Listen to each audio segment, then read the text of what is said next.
The following is a Productions original series.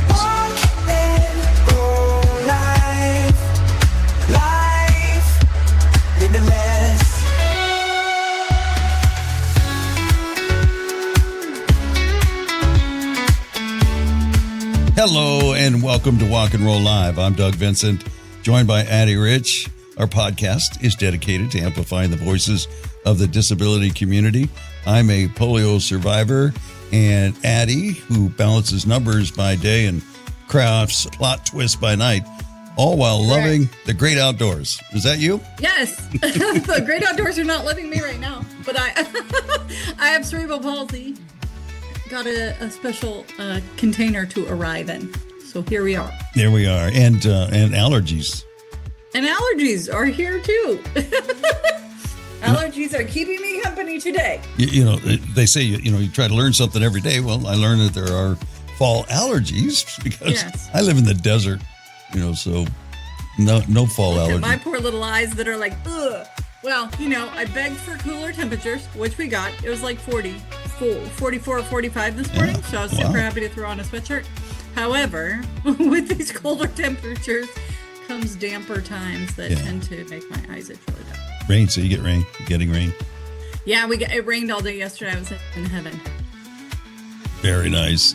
I'm a Southern California kid, so growing up, when I would hear there's flooding in Alabama or, somewhere, I'm like, what's it doing raining? It's summertime. It doesn't rain during the summer. Here it never rains during the summer. Maybe. Weird. It's weird when there's a thunderstorm that comes through, but otherwise, you get 8 to 10 inches from January and February, and that's it. That'll last you the whole year. For sure. Yeah. Whereas us, we get all this.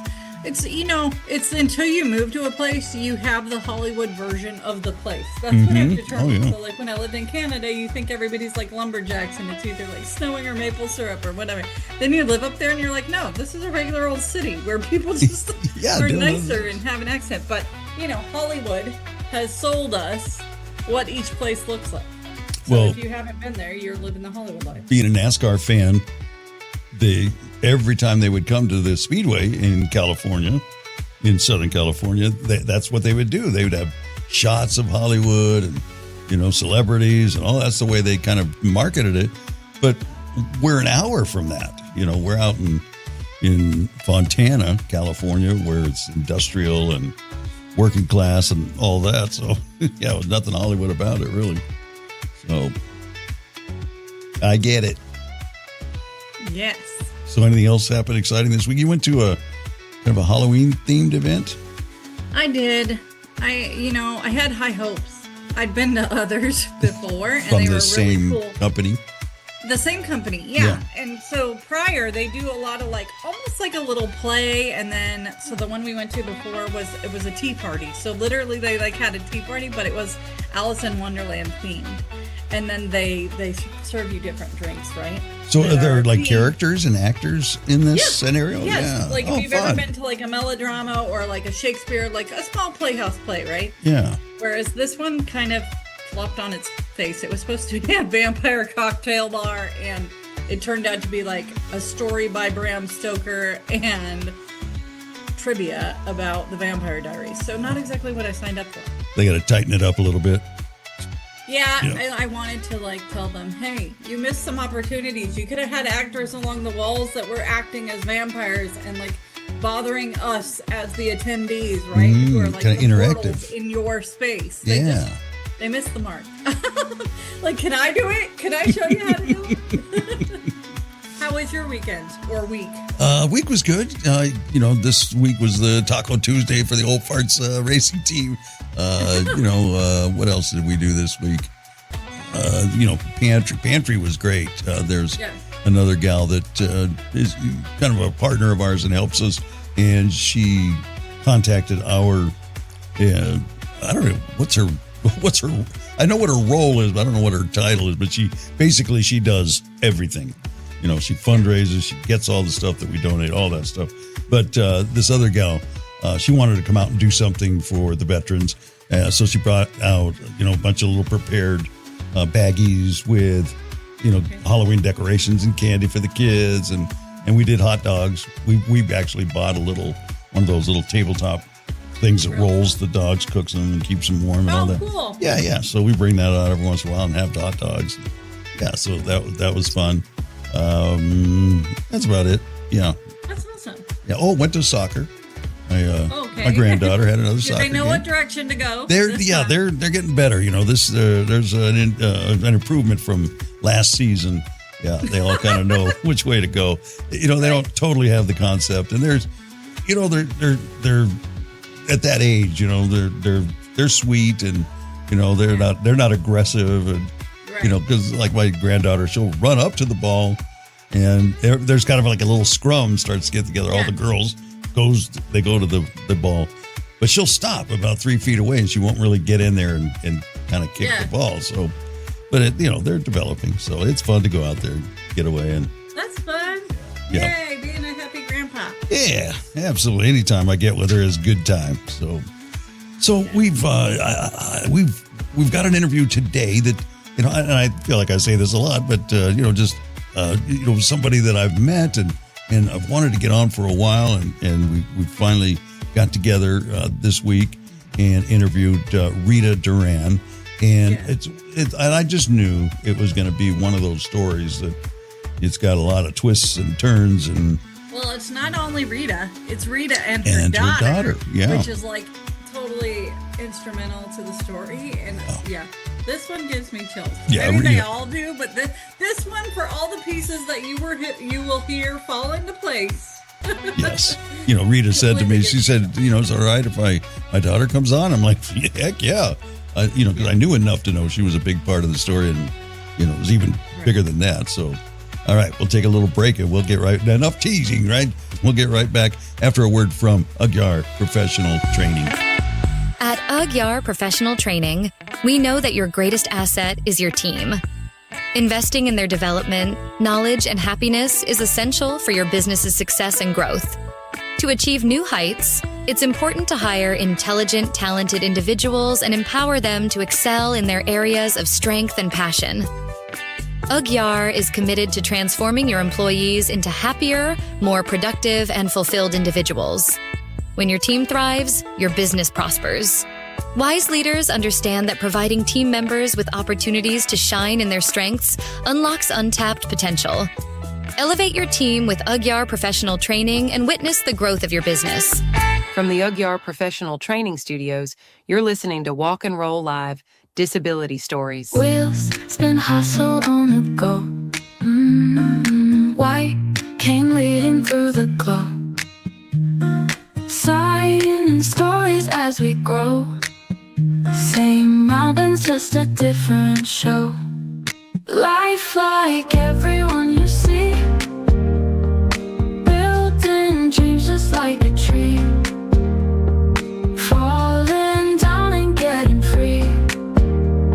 Stronger hearts we all can be. Tech that talks and shows the way. Navigating every day. Adapting games we love to play. Turning struggles into play. Life like everyone you see. Building dreams just like a tree. Falling down and getting free. Stronger hearts we all can be. Hello and welcome to Walk and Roll Live, the home of disability stories. And today we are talking with Rita Duran and her daughter Marissa. Quite a compelling story that we've got for you today. Can you just maybe briefly say a little bit about where you're from, just kind of a short version before we get into more depth and the nature of your disability? I was born and raised in LA, but the last 38 years I've been living in the Inland Empire. An educator, working lots of fields. One day coming home from work, 2 blocks from my home, my life changed in an instant. I don't remember the whole detail. My daughter Marissa, who's a medic, we lived, like I said, it was 2 blocks away from my house, showed up, and she could tell you that part because I don't remember any of that part. I remember driving onto the street I was going onto, then I can't remember anything with that part. Yeah.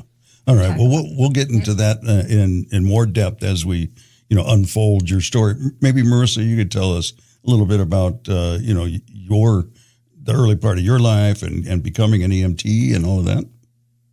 Well, just at a young age, I had started getting involved with my local fire department. I grew up within there and had the opportunity to work in several different fields within the fire service, from working in admin to dispatching to actually being out in the field as a medic. And, just things kind of changed in September of 2019. So, but still definitely putting those tools to work. Absolutely.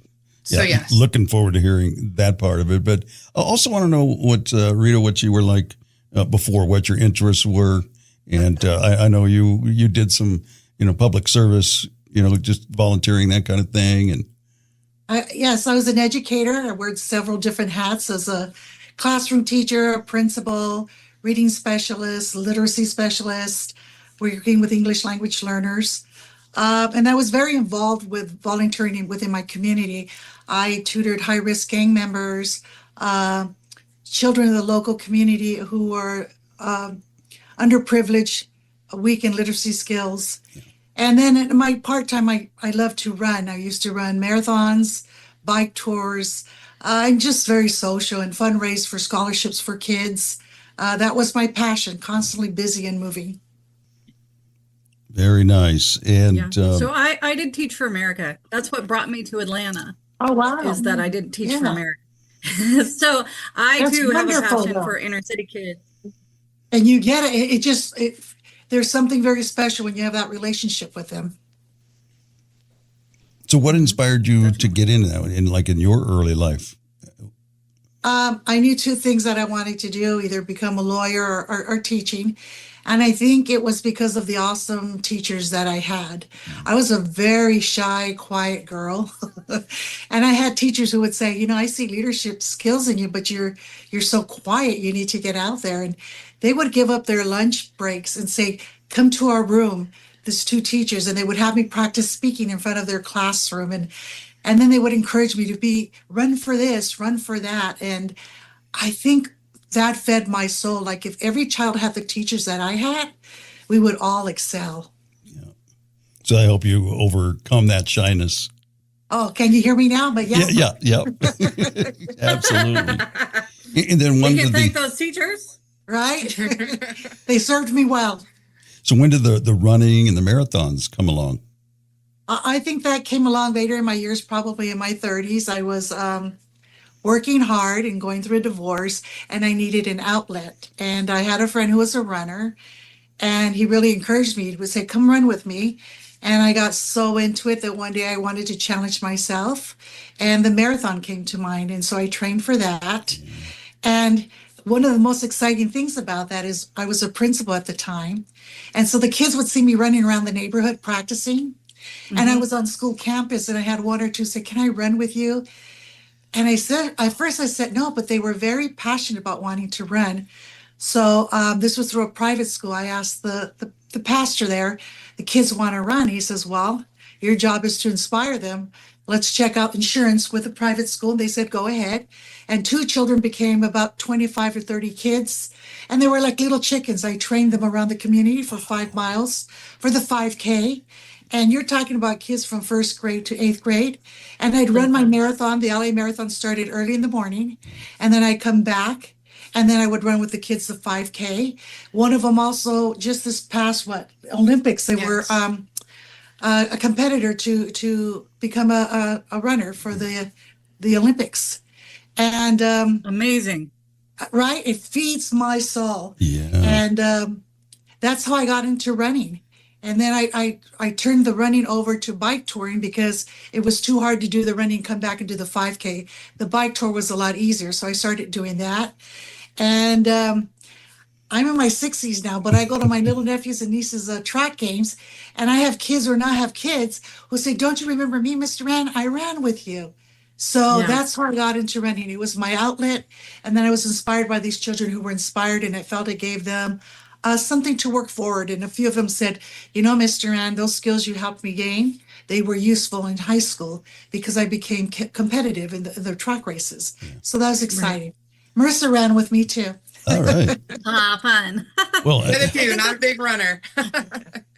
you know, But I think you can attest to this just telling your story, like with Teach for America and stuff. What we do outside of the classroom is actually more impactful than what we do in the classroom, because you're given a book, you're told like teach them this thing, right? And gotta love like textbooks. However, if you're an inner city child, you don't see yourself in that book. Yes. So if I go to your football game and I go crazy and you don't have parents to go to the football game, like you become a better rounded person and you find a place in the world. So I totally get the running thing. You and I are on the same page with that, Addie, working for the students. Yes. Yeah. you know, and I know most people that do these kinds of things, they feel like they're getting more out of it than what they're giving to the kids, right? Exactly. Absolutely. Yeah, they're doing for you too. And the nicest things is the community would see us run by. We have our route.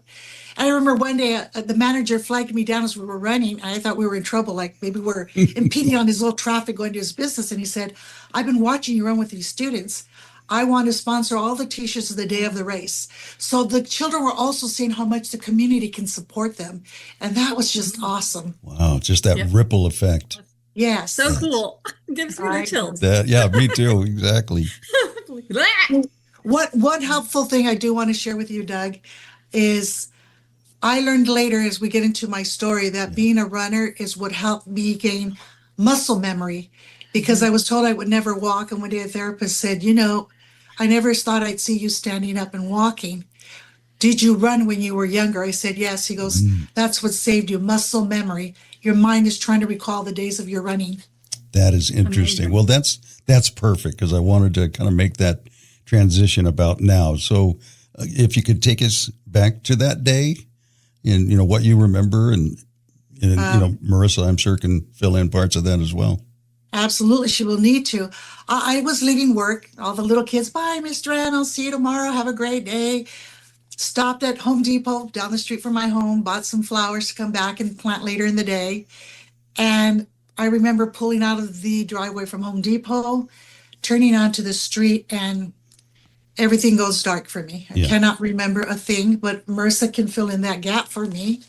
Absolutely. I think one thing that she did forget that she bought at Home Depot were cement pavers, which was kind of like big on the story, because you know, as she mentioned, she was 2 blocks from the house, and my phone started to ring, and it was an unknown number. And normally I don't answer them, but something told me you need to answer this.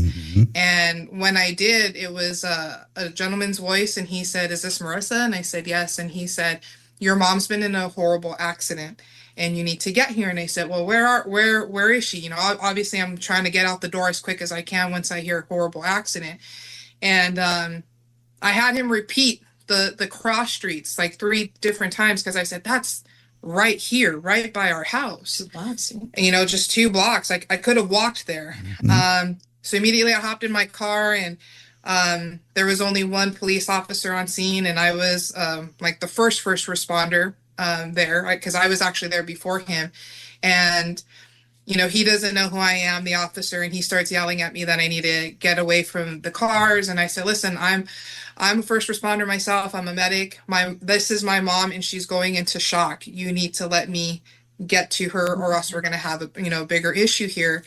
And I can see my mom was just completely pale, just white as a ghost. And again, I saw the signs of her going into shock. Once I got to her, you know, she just kind of repeated the same 5 questions over and over. There was no change in those questions. You know, she would ask, "How did I find out?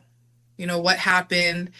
As I mentioned earlier, I started with my local fire department, which that was the responding department that came. And, you know, we've known quite a few of them. And there was one in particular who grew up within our family, and he was, he happened to not be working that day, but she kept asking for him as well.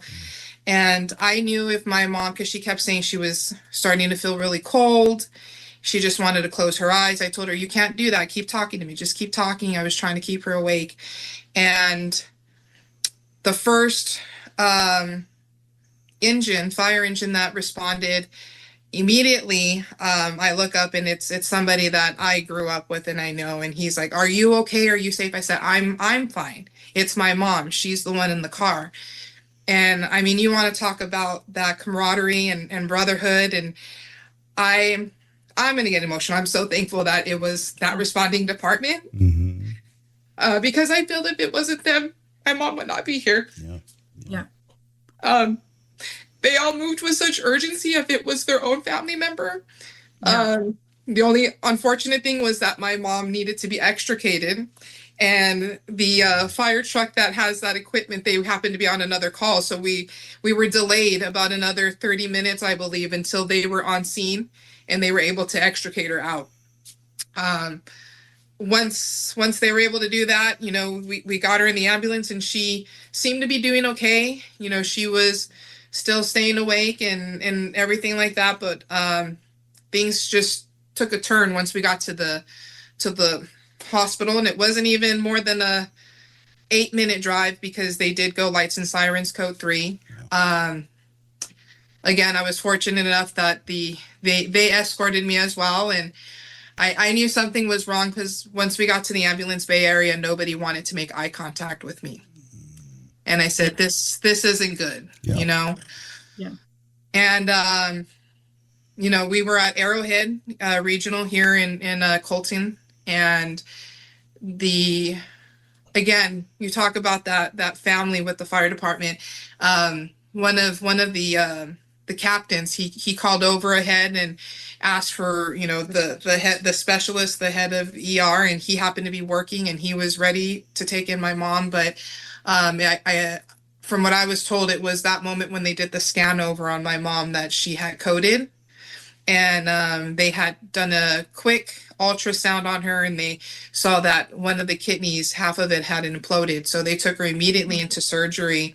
Well, first they tried to get a pulse back. They intubated her, and then they took her into emergency surgery to do an emergency nephrectomy to go ahead and remove that kidney.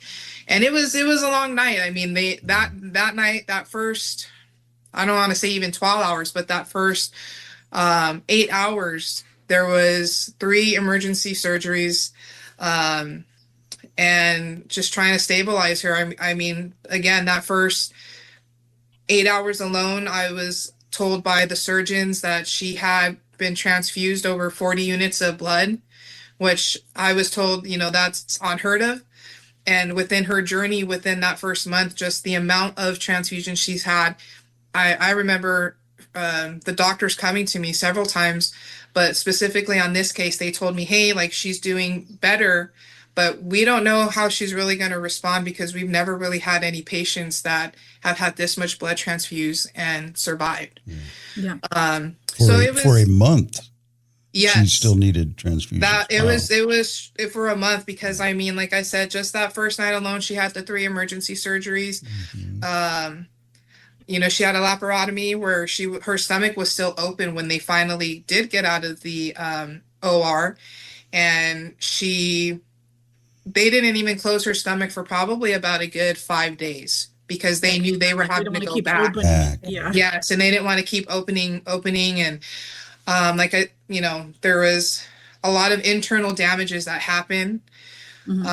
Once they were able to stay in, she was ventilated at that time, so she was under sedation, and she would respond to some voices such as myself, which that was a great sign, and it was just trying to keep her stable. But there was so much uncertainty with even the physicians. They just felt like they were in the dark. They were able to stabilize the broken bones because she, both lower extremities were broken, as well as her left arm.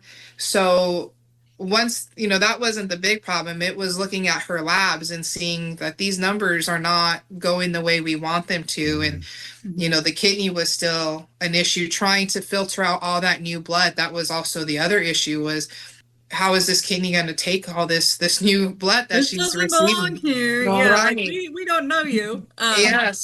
By the way, thank you to all the people who do donate their blood. I was Yeah. we need to do a blood Persons of donation appreciation, shout out. right? This And- is where it's used. Yeah. Right, Yes. right, definitely. I was extremely grateful. And from there, I mean, my mom went into I've never seen anyone like her have to go through this. And I even some of the firefighters that would come and visit and the nurses, she was just so swollen from all the trauma and her body holding on to so much of the fluids that like there were bubbles forming on her skin, just because her body didn't know how to filter out, again, the blood and everything else that was happening. So she ended up having to go on a constant renal dialysis, which was a dialysis machine that is just hooked up 24/7, like just constantly filtering out. And it was a lot. I mean, that room was packed, not just with people, but just all the equipment that had to come in.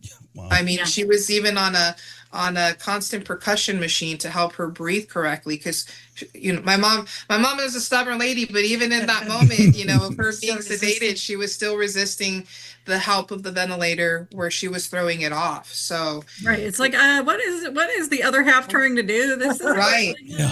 Right. I'm going to rewind you for a second though, because so you said she bought pavers, and that was important. Is that yes. why So there was so much they- damage? Good catch, Addie. No, they were like giant stepping stones. And I remember when we were cleaning out the car and the paramedics got her loaded in, they were like, oh my God, these pavers, they were all broken in half. They were these giant, like I said, like the giant stepping stones, and they were all broken in half. And like, they were just all like, oh my God, thank God. None of it hit the back of her head, because they were in the back seat. They weren't in the trunk or anything, but you could see where they hit the back of her seat and everything like that. So like, that was like, wow. I mean, you talk about blessings, something, Universal a miracle. intervention. Yeah, I mean, Absolutely. that could have created so much more issues for her, and it was just like, wow. And I think that was kind of like the first moment where we kind of looked back, like just this whole thing, how it worked out. As I mentioned, there was another captain that grew up within our family. He wasn't supposed to be working that day. He was actually off duty, but he happened to be doing overtime, and he was the one who was there to load her up into the ambulance. And another friend of ours who was a captain with the police department. He wasn't supposed to be working, but he was also doing overtime, and he responded to the scene not knowing it was my mom. And once he saw me, he was like, how can I help? What can I do for you and your mom to I think along this journey, we met a lot of beautiful people. Yeah. Mm-hmm. People you don't know. It is God's grace, Marissa's an only child, and she was surrounded by all these beautiful people who gave her the support that she needed. And, I was in the hospital for a year and a half.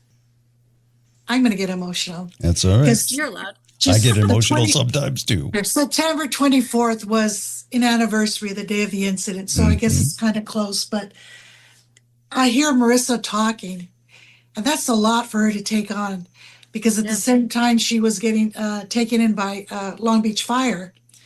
And to balance all of that to the beginning of a new profession, and to want to stay close to me, she never left my side until COVID threw her out. Oh, Right. COVID was like, go sit over there. yeah, pretty much. Yeah.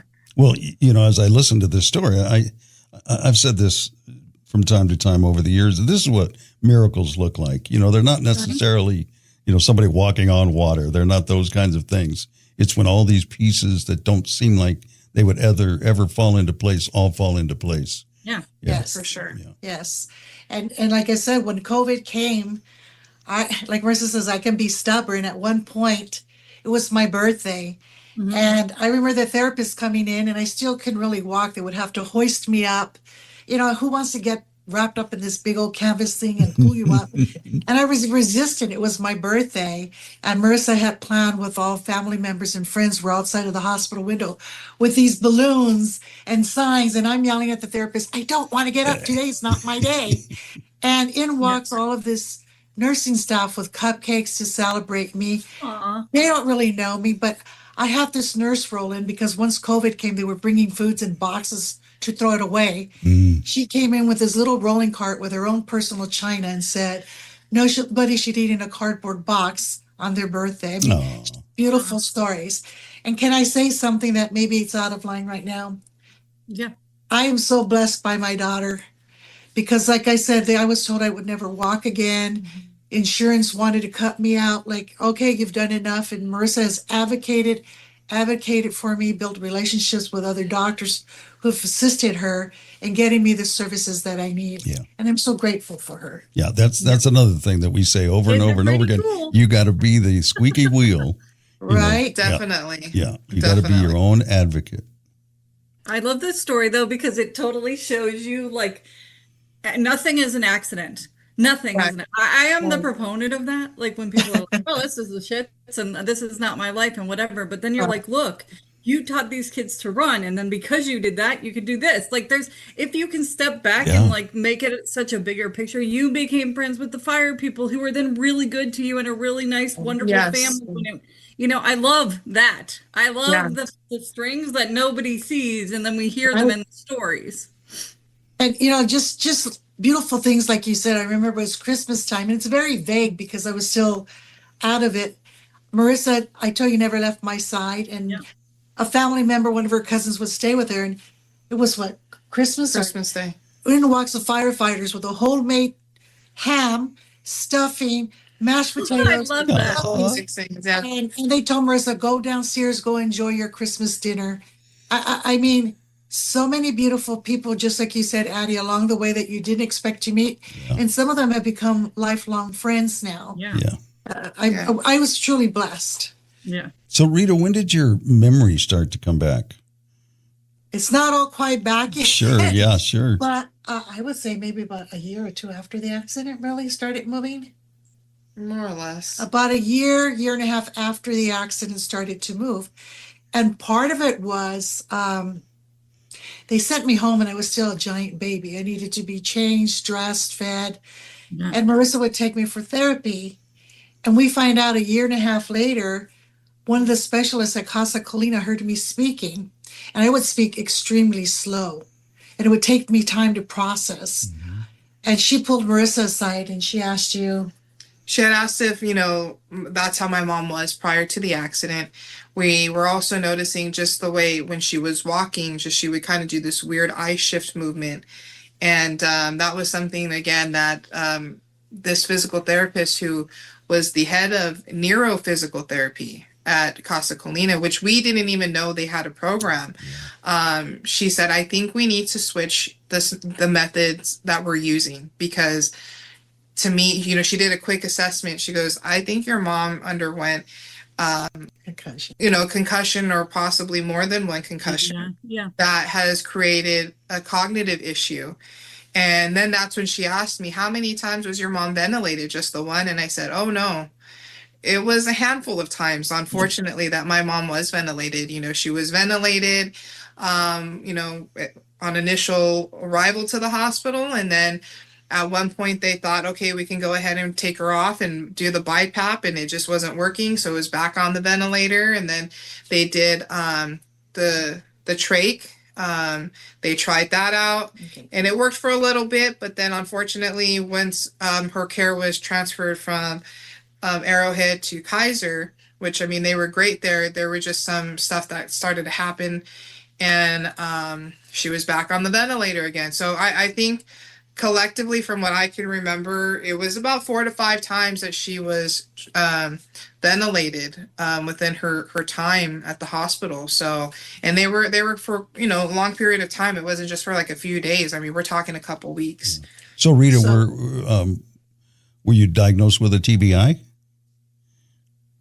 What is that? Like The traumatic brain Yeah, injury. mild cognitive Gotcha. disorder. Yeah, Yes. yeah. Yes. And I was angry for a while, Well, year and a half later. I'd like And to, I'd like to go down that path, because you've I got your took my physical therapist. recovery, and then you've got to go through, your entire life has changed. Such an active person. And Yeah. I said to the therapist, why are we just finding this out a year and a half later? She said, you had a whole lot more going on. Yeah. They probably overlooked it. And it, anybody out there who's listening, be kind to yourself when you find out something later that they did not catch. Yeah. Yeah. Because she reminded me, did you see all the things you've been through? That was the least of their problems. Yeah. And I had to learn to let go of that, right? Yeah. I had to say, okay, it is what it is, but this beautiful lady listened to me. I didn't even have an appointment with her. She just happened to be passing by working in the building and caught it. So, but to say that, I do have a small cognitive disorder, and it took about a year and a half for for me to start putting the pieces together. Yeah. I still don't remember the first parts of the accident, but I remember a couple of things after the accident. Yeah. And just to kind of piggyback off, what she says about being nice to yourself, even as a caregiver, that goes the same way, because I know for a while I was like, damn, how did I miss that? And again, when we look at the big picture, at least when I do, there were so many issues. I mean, even after she was completely discharged from the hospitals, I think she was back in within 6-7 months for another surgery. We were having issues where the kidney once was, and it was just constantly giving us problems, where she went in, I think twice. You had to go in for 2 different types of surgeries for that area, because it was just creating like an abscess space. So we had bigger issues, and as a caregiver, it's hard sometimes, because you're like, man, how did I miss that? But I want to share something with you, because you have people listening, and I just want to help. The way I've been helped is, I didn't know at Kaiser, if you are really financially strapped, what's it called? The medical family assistance? Yes. I had been we were spending almost $1,000 a month in co-pays, everything. And one day, one of the receptionists there pulled me inside and said, have you applied for this? I'm like, what is this? She goes, well, I see you coming in 3-4 times a week, every day, 5 days a week, pretty much all month long.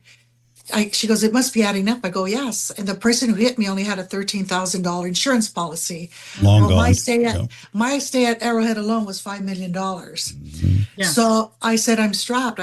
She gave me this. It's called a Medical Family Act. It assisted me with cutting my payments in half. Yeah.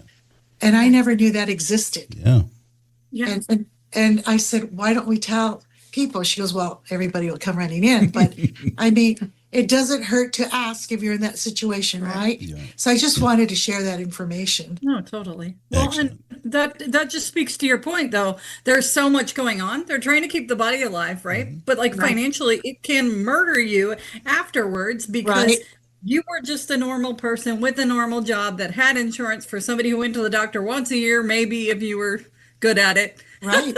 Who now becomes like this new person who has all these needs. And if you don't meet those needs, you will not thrive, survive, or anything, right? So Absolutely. You're absolutely right. Understand the financial drains of being different. Or Yes. nobody says, oh, let me have my little side money for my $5 million.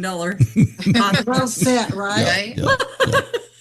Yes. So I'd love to hear more about the Casa Colina part of your journey. Yeah, because they are just amazing over there. They are amazing. It was a challenge to get there, because I was very weak, and they would not accept me straight from Kaiser. I had to be stronger. So they sent me to a rehabilitation home who worked really hard with me, and they would encourage me, and Marissa would go every day, you got this, Mom, you have to work hard. Casa Colina comes and assess you before they accepted me into their program. It's not like you can just walk in and say, I want to go there. You have to meet their needs. And they finally accepted me, and I was dead weight. And it was there that I started to learn to pull myself up. It's a rigorous PT plan they have for you. You're pulled out 3 times a day for PT. You start in the morning, you come back for a break, then you go back, you come back for lunch, and then you go back out again for therapy. That's inpatient. But I have to tell you, their focus is definitely just PT and individualize your plan and work hard with you. And the only reason why I got kicked out as an educator, that's an awful thing to say. Kicked out or graduated? No, I was kicked out. Forcefully graduated? Because, as we said, my abs were cut open. And so my core was very weak, and I could not pull myself up into a parallel bar. I could not stand up. Yeah. And they tried, and I cried, and they tried, and I cried, and they cheered me on, and I cried. And again, people networking. I called Marissa one day. They said, tomorrow's my last day. And there's my daughter. Oh, no, it's not. Advocating for me. And I don't know if I should be telling this part. But we knew someone who understood my story and got me an extra week. Within that week, I pushed myself so hard. And the people there knew how hard I was trying. Some would come after their work hours and work me. And I could finally pull myself up. Yeah. So they said, okay, you can at least pull yourself up. We won't keep you inpatient, but we'll serve you now outpatient. Yeah. I'll take whatever I can get from that place because it's amazing. Yeah. And you learn a lot about your own self while you're there. You see people with greater challenges. You go in kind of feeling a little sorry for yourself. And then you realize, what are you crying about? Look around. Look at all these people with courage, and some are young kids. It's amazing. And they're amazing there. I would see them. One day they said, we're going to cut your therapy short today. I said, why? And there was a young girl who had a lot of physical ailments. And I don't think her family was visiting very often, but they had taken the whole PT room, quickly decorated, and they brought her in to have her a big birthday celebration. People with big hearts. Yeah. People who love what they are actually doing. Some people go to work for their paycheck, but the people I've been surrounded with are amazing, incredible. And not because Marissa's my daughter, but sometimes I feel I don't deserve her. She's such a good girl. Yay! But, my story is one of gratitude, courage, resilient, thankful. Yeah. Even meeting Doug. Before I started going to PossAbilities, I was self-isolating. And my daughter would say, come out of the room. And she said, Mom, before the accident, you were hardly even home. You were anywhere and everywhere helping and doing things. I would not leave the room. I was so comfortable being in those four walls, especially with COVID. I learned to just self-isolate. Yeah. And one day a friend came and brought us a flyer to the Drayson Center with Loma Linda, and PossAbilities were listed. And I kind of tossed it, and my daughter picked it up and said, I saw what you did, and you're not getting away with it. We're going to go tomorrow. Marissa to the rescue. And I hooted and hollered and cried, and she said, Mom, you need to stop it. You have to start somewhere. Yeah. And when I walked into that room and looked at everybody else who's me, same challenges, if not greater, and hearing their story fed my soul. But it also taught me to accept this is my new norm. Yeah. I'm okay and I'm going to be okay. These are my new friends and they get it. Yeah. And I'm very thankful for that program. Well, thank you for telling that story. We talk about PossAbilities here a lot, but it's great to hear a story like this that really kind of brings it home. So appreciate that. And I think that's so true what you're saying, because if you haven't listened otherwise or know my life story, kind of, I was always like the different kid who was mainstreamed. So I learned to like just sort of get in where you fit in, right? But not that I didn't want to acknowledge that I'm different. I have cerebral palsy. Not that I didn't want to acknowledge it, but like doing this podcast has made me so much more comfortable being all of me. And leading with the fact that I'm different. I mean, you see it when I walk around, but I like to pretend people can't see it. But mentally and emotionally saying, no, this is my crowd. You know, we're pretty cool and we've been through a lot of shit and we're still here. And, you know, it's a whole different group. But I can say Doug is super good at making you okay with yourself or giving you the He sure does. Oh, yes. And he has so many resources when he comes to the meetings, shares. And I truly appreciate that, Doug. You know, and I think I've shared this a few times. It's a lot of times when you're volunteering for an organization, everything's kind of theoretical, you know, because there are great people that actually do the work, you know, and I'm a volunteer, I'm on the board and that kind of thing. But I love it when I hear these kinds of stories of how it actually impacts people, because that makes it real. Yes. Yeah, absolutely. This is why you do it. Yeah, it's the why. So, through all of your journey, advocate and runner and educator, all of those things, what's next for you? I think I'm still trying to figure it out. Somewhere along the line, I found myself back in the school, working with a literacy program, helping the children who are weak in their literacy skills. It really thrills me to watch a child be so confused, so frustrated. And you must get it, Addie, because you see when their face lights up when they get it, and it just feeds your soul. Yeah. And I think also to encourage my daughter to go out and get her life back too. Yeah, that was going to be my next question. Yeah. And what is your next journey, Marissa? Because you've done well to put her back on her feet. Right? Yeah, no, definitely. I mean, I've kept all of my license and certs, up to date. I'm very fortunate that I still have a lot of friends and just, my connection that they tell me, keep your stuff up to date, and when you're ready, let us know. So I would love to get back on the fire side of it, but I like to laugh and say I'm getting older. I don't know. And, the advocate work is never done. So sometimes I think, I don't know, the some of the surgeons that we've kept in touch with and the nurses, they've been trying to call me to the dark side over there. So I don't know. I mean, possibly school, but it's definitely going to still stay within, public safety and being somewhat of a first responder, however I can, because that's what I love. That's what I miss. So, on top of being an advocate. Yeah. So, I think you have a unique perspective now. EMTs, firefighters, they go out on a call and people get to the hospital and you're kind of done. You don't see the rest of the journey. You've seen the rest of the journey. So you would have so much sympathy and empathy going back out there. And that's funny that you bring that up, Doug, because that's actually why I always wanted to just stay on the ambulance, because I was kind of like, once we got you safe and sound to the hospital, like that was it. And, you're right. In this experience, having seen how the nurses really cared for not just my mom, but myself and, some of my other family members, like, they really do become part of the family. And I really admire that, like just how much they do that. And I definitely got a different perspective on how this works, and we'll see, but I'm going to stick to helping people however I can in that sense. On their worst day, as we used to say on the ambulance, we're seeing you on your worst day. So, yeah. Well, it'll be great to have you out there.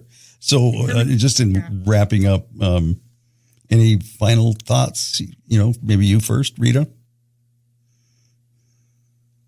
Just no matter what your challenge is, keep your heart open, look for the people that are put in front of you, and accept the help they want to offer you.